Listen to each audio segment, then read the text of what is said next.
See, it was very nice experience for interacting with our MBA first year students, and it was very interactive and participative sessions are there. Good questions has been asked during the session.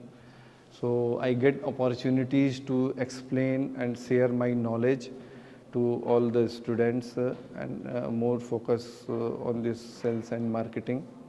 And as I explained that any business, there are the 5 major functions are there: sales, marketing, business development, technicals is there, QA, QC, and operations and executions, you can call it.